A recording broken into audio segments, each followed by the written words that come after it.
तो hello students, आज हम लोग एक नया वीडियो आपको एक नए तरीके से हम लोग स्टार्ट करते हैं।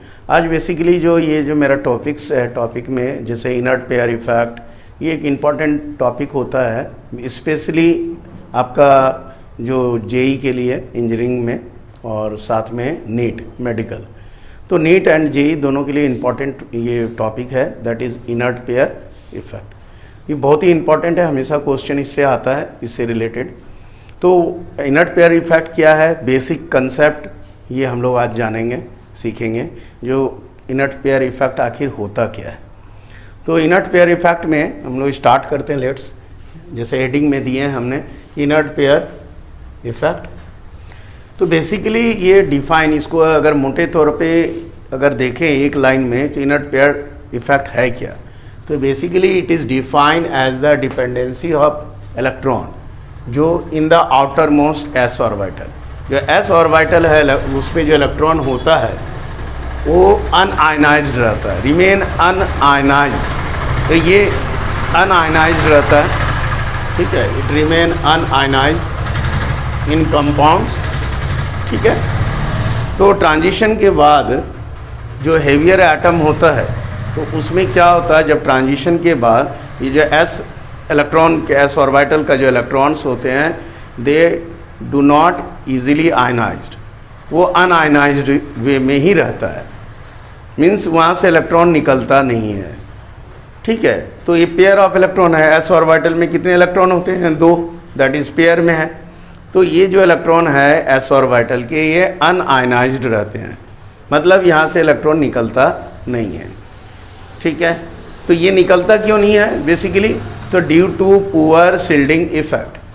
पुअर शिल्डिंग इफेक्ट के कारण इट मीन्स दैट, जैसे मान लीजिए यहाँ पे है एक एग्जांपल हमने दिखा रहा हूँ मैं, एक एग्जांपल देखिए यहाँ लेड का मैंने दिया है पीबी का, कि मान के चलिए आउटर मोस्ट में एस ऑर्बिटल है और इनर में आ जाता है इनर एफ ऑर्बिटल।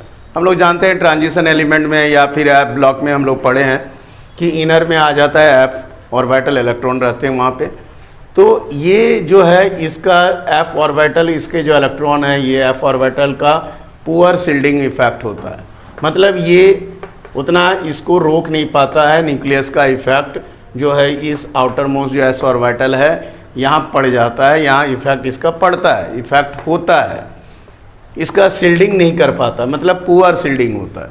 तो due to poor shielding effect of inner f orbital के कारण इट मीन्स दैट ये न्यूक्लियस एस ऑर्बिटल के इलेक्ट्रॉन को अपनी ओर अट्रैक्ट करता है।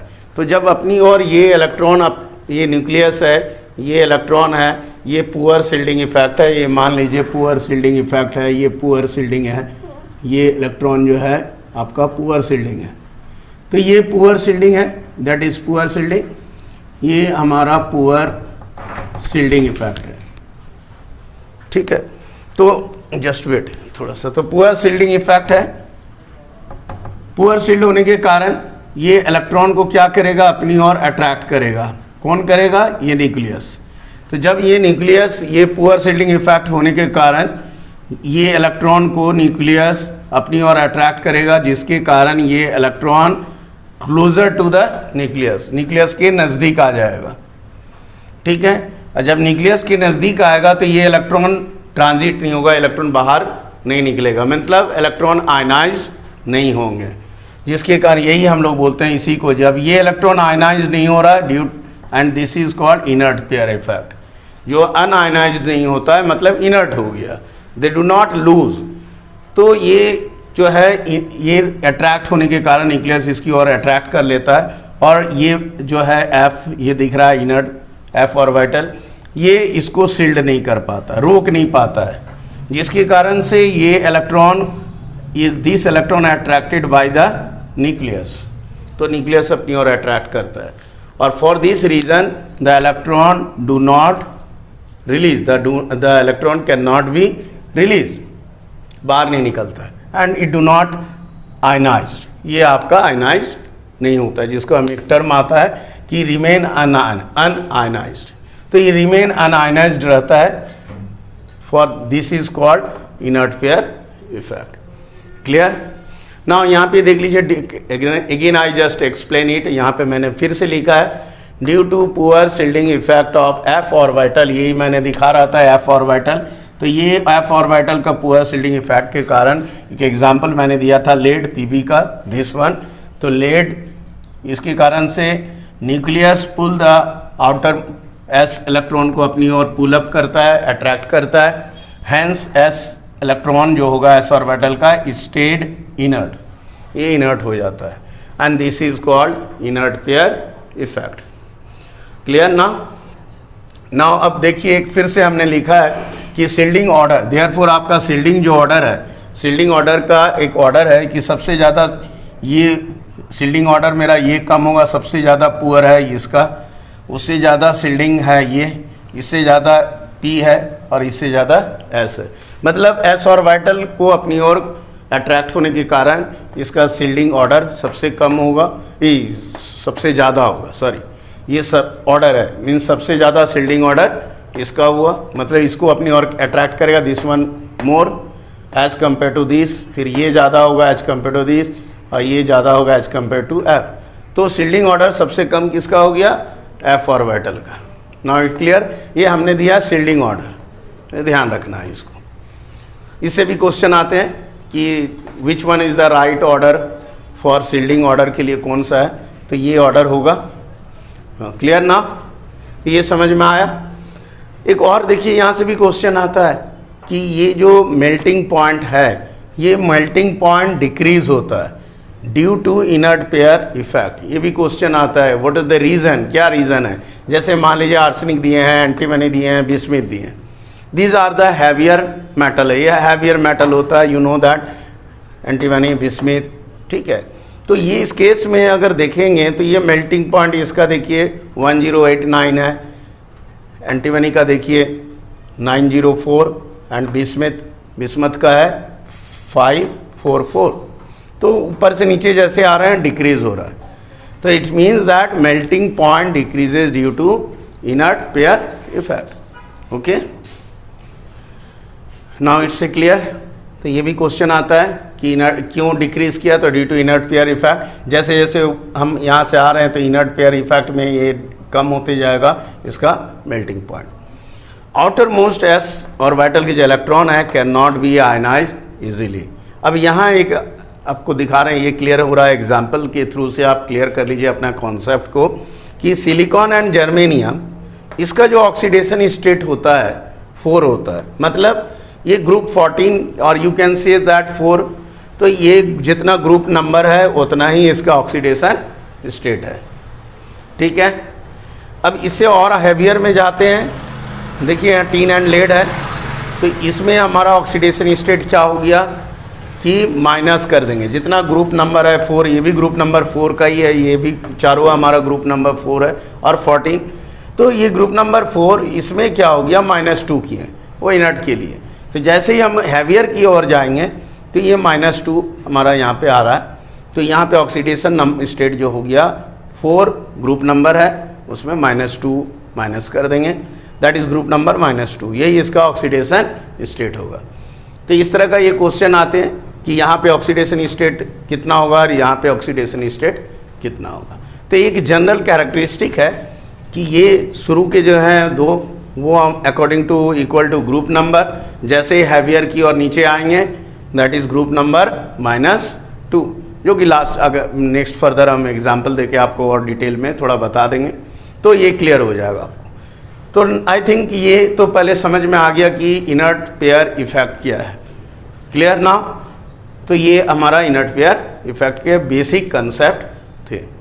इसके कुछ क्वेश्चंस भी यहाँ से आते हैं, यहाँ से आते हैं, यहाँ से आते हैं, these are the questions from, जैसे ऑलवेज हमेशा ये जो है जब भी इनर्ट पेयर का इफेक्ट का क्वेश्चन आता है इसी तरह का क्वेश्चन रहेगा, जो कि हम लोग लेटर ऑन डिस्कस करेंगे, चाहे जेई में हो चाहे नीट में हो, इस तरह का क्वेश्चन ये यहाँ से देता है। क्लियर ना, आगे फर्दर प्रोसीड करते हैं। ओके, ठीक है।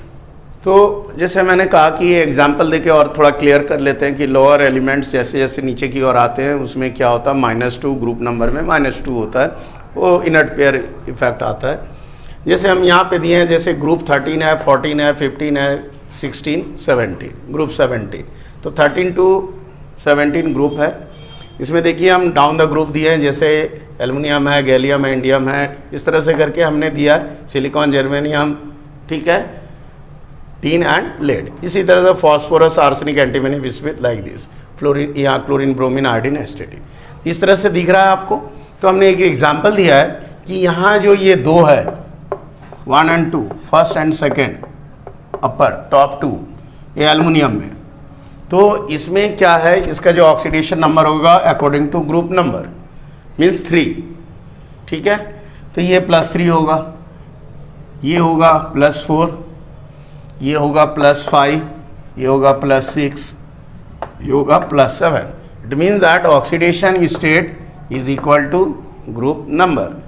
तो ये इसका +7 हुआ, ये 6 है तो +6 हुआ, 5 है तो +5 हुआ, 4 है तो +4, 3 +3। तो according to it is equal to oxidation state जो होगा ये इसका ग्रुप नंबर के इक्वल होता है। लेकिन जैसे ही हम नीचे आएंगे इस केस में, इस केस में ये दो, ये दो, ये दो, तो ये जो है ये केस में, इस केस में, या इस केस में, या इस केस में, या इस केस में, तो इसमें क्या होगा, ग्रुप नंबर -2। तो यहाँ पे क्या हो गया, जैसे 3 था, 3 - 2 दैट इज +1 हो जाएगा इसका ऑक्सीडेशन स्टेट। इस दोनों का अगेन 4 है तो 4 - 2 दैट इज +2, 5 - ग्रुप 5 का है तो 5 - 2 +3, ग्रुप 6 है तो 6 - 2 +4, 7 - 2 +5। तो ये हमारा ऑक्सीडेशन स्टेट आ गया -2। क्यों आया, तो सेम अगेन रीज़न वही है, due to inert pair effect. यही है इनर्ट पेयर इफेक्ट। क्यों, क्योंकि यहाँ पे जो है यहाँ से अनआयनाइज्ड जो है S block orbital, S orbital के जो इलेक्ट्रॉन्स हैं दे डू नॉट आयनाइज्ड, ठीक है। तो ये इस तरह से आया। अब आप एक और लिख सकते हैं, जैसे लेड का देखिए क्वेश्चन आता है कि which one is more stable, कौन स्टेबिलिटी किसका ज़्यादा होता है। तो अगेन अगर आप देखें तो ड्यू टू स्टेबिलिटी किसका होगा, जहाँ पे इनर्ट पेयर इफेक्ट होगा, ऑब्वियसली वहाँ का इलेक्ट्रॉन क्या हो रहा है, अनआयनाइज्ड हो रहा है, attract towards the nucleus due to poor shielding effect of inner f orbital या electrons of inner f orbital. तो वो क्या है, इसके कारण से क्या होता है, ये ज़्यादा स्टेबल होगा, दैट इज PbCl2, ये ज़्यादा स्टेबल होगा बिकॉज ये उसका ऑक्सीडेशन स्टेट लोअर। तो इसमें क्या होगा कि ये स्टेबिलिटी जो है इसका more stable, PbCl2 is more stable as compare to PbCl4। तो स्टेबिलिटी इसका ज़्यादा होगा क्योंकि इसका ऑक्सीडेशन स्टेट जो है +2 में आ रहा है और लोअर एलिमेंट्स हैं, तो इसका स्टेबिलिटी में क्या होगा, ग्रुप नंबर -2 आता है। जैसे हमने यहाँ दिखाया था, इस केस में देखिए लेड आ गया, कहाँ गया लेड, यहाँ पे देखिए ये है, तो यहाँ लेड है लोअर एलिमेंट, ये क्या हो रहा है, माइनस हो रहा है।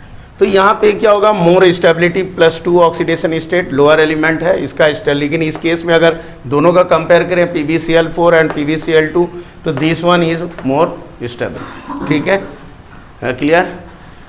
अब आ जाते हैं कि ये जो इसी तरह सिमिलरली 4F मान लीजिए 14 है, 4D 10 है, तो इसका भी जो शील्डिंग होगा वेरी पुअर होगा। एक्चुअली ये जो है एनर्जी लेवल है, जैसे मान लीजिए you know that of principal में हम लोग पढ़ते हैं कि एनर्जी लेवल जो होता है ऑर्बिटल का, तो ये क्या होता है, जैसे अगर हम एनर्जी लेवल निकालें इस केस में तो 6s का एनर्जी लेवल देखेंगे तो 6 हो गया प्लस s का क्या हो गया 0, दैट इज इसका 6 हो रहा है, एंड 4f मतलब हो गया n+l। एक्चुअली ये फॉर्मूला आता है, ये फॉर्मूला है n+l means principal quantum number plus एजीमीटर।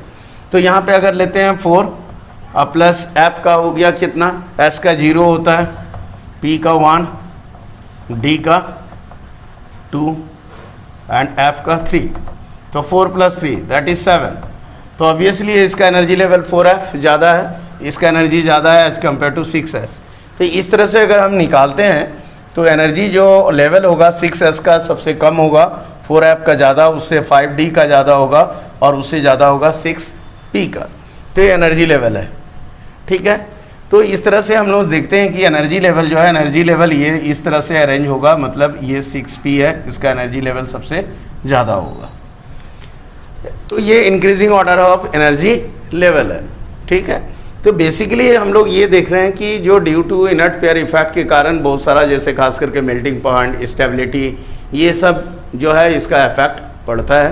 Question भी आपको इसी तरह से आते हैं, यहाँ पे इस तरह के क्वेश्चन आते हैं, ठीक है। स्टेबिलिटी पे आएगा क्वेश्चन, या फिर ऑक्सीडेशन स्टेट पे क्वेश्चन आता है, ठीक है, या फिर इसमें आया ऑक्सीडेशन स्टेट क्यों इसका वेरी किया, तो इस तरह के क्वेश्चंस आते हैं। ये ओवरऑल जो है आज हमने सिर्फ एक topic that is inert pair effect में आपको बताया इसमें, जो कि आपको जेई और प्लस नीट में दोनों ही एग्ज़ाम में हमेशा क्वेश्चन आते हैं। इस बेस पे हम कुछ और क्वेश्चन आपको डालेंगे कि किस तरह का क्वेश्चन आता है इस इनर्ट पेयर इफेक्ट में, किस तरह से क्वेश्चन को टेस्ट करके किस वे में उसका क्वेश्चन आता है, किस वे में उसको आंसर करना है, कहाँ पे इनर्ट पेयर का अप्लाई हो रहा है, ये सब भी हम लोग को थोड़ा सा जानना पड़ेगा आगे।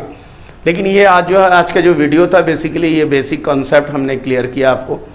और इसके बाद जो है नेक्स्ट वीडियो में हम क्या करेंगे, नेक्स्ट वीडियो जो हमारा आएगा वो इनर्ट पेयर इफेक्ट के बेस पे क्वेश्चन रहेंगे, प्लस हम एक नया टॉपिक लेके आएंगे, दैट इज़ वो भी हमारा जेई मेंस और नीट के बेस पे रहेगा, दैट इज़ बनाना बॉन्डिंग। तो ये जो सीरीज़ होगा मेरा, ये कंटिन्यूसली कुछ जो है सीरीज़ जो होंगे ये हमारा जेई और नीट के बेस पे रहेगा। तो उम्मीद करते हैं कि आप लोगों को ये वीडियो पसंद आए, क्योंकि जैसे लास्ट वीडियो मेरे इसके पहले जितने भी वीडियोस थे मैक्सिमम जो थे ये प्लस बोर्ड लेवल में था, बोर्ड लेवल का चूँकि एग्ज़ाम चल रहे थे तो उसमें हमने उस बेस पे क्वेश्चन और कुछ सॉल्यूशन हमने दिया था। तो आपको ये अब आगे के जितने भी वीडियोस आएंगे बेसिकली ये हमारा जेई और नीट के बेस पे क्वेश्चन रहेगा, जैसे स्पेशली जैसे सॉल्यूशन पे आ गया, केमिकल बॉन्डिंग पे आ गया, तो ये सब जो है चैप्टर में जो है इम्पॉर्टेंट होते हैं चैप्टर्स, तो इसको ध्यान में रखना है। इसके साथ साथ जैसे हम we know that SN1 reaction SN2 का जो रिएक्शन होता है ये हमारे लिए एक इम्पॉर्टेंट आता है, ठीक है। इसके बाद जो है ऑर्गेनिक में आ जाते हैं अगर, तो मैकेनिज़्म है, तो कुछ सर्टेन टॉपिक्स है, they are always this topics से हमेशा क्वेश्चन जो है ये हमारा नीट में या जेई में हमेशा क्वेश्चन आता है। तो इस पे ध्यान देना होगा हम लोगों को जो भी तैयारी कर रहे हैं। अभी जैसे मान लीजिए बोर्ड का एग्ज़ाम ख़त्म हो गया तो स्टूडेंट जो है mostly they prepare for the JEE और NEET, so you can take the advantage of this, है ना। So you just follow this video, I think you just will get some help from this video. So next video भी थोड़ा सा लेंदी हम बनाएंगे, थोड़ा लेंदी होगा, और साथ में कुछ क्वेश्चंस हम लोग डिस्कशन करेंगे, क्वेश्चंस को किस तरह का क्वेश्चन का पैटर्न होता है और किस तरह से उसको सॉल्यूशन को, क्योंकि यहाँ पे हम जो जेई में और ये नीट में ये ट्रिक्स को समझना होगा कि शॉर्ट में ट्रिक्स कैसा है, कम टाइम में हमको कैसे सॉल्व करना है। तो ये एक सर्टेन अलग डिफरेंट ट्रिक्स होता है जिसके थ्रू से हमको ये सॉल्व करना रहता है। तो ये टोटली जो है वे ऑफ स्टडी जो है टोटली डिफरेंट हो जाता है as compare to board exam. तो बोर्ड का जो एग्ज़ाम होता है ये टेक्स्ट बुक बेस पे होता है, इसीलिए ये दोनों में जो पैटर्न है डिफरेंट होता है, सॉल्व करने का भी जो पैटर्न होगा ये टोटली डिफरेंट होता है, ठीक है। तो हम लोग आज जो है ये टॉपिक जस्ट इंट्रोडक्शन हमने दिया है इसको इनर्ट पेयर इफेक्ट से। अब आगे जो है हम लोग स्टार्ट करेंगे नेक्स्ट टॉपिक लेके, जो हमने जैसे कहा बनाना बॉन्डिंग है, इसके कुछ क्वेश्चंस हैं, ये सब भी रिलेटेड हम लोग डिस्कस करेंगे। कुछ क्वेश्चंस जो हैं very important, how to solve it, किस तरह से हम लोग यूज़ करते हैं, कहाँ पे क्या बेसिक कंसेप्ट है, इसको भी हम लोग देखेंगे। Okay then student, thank you.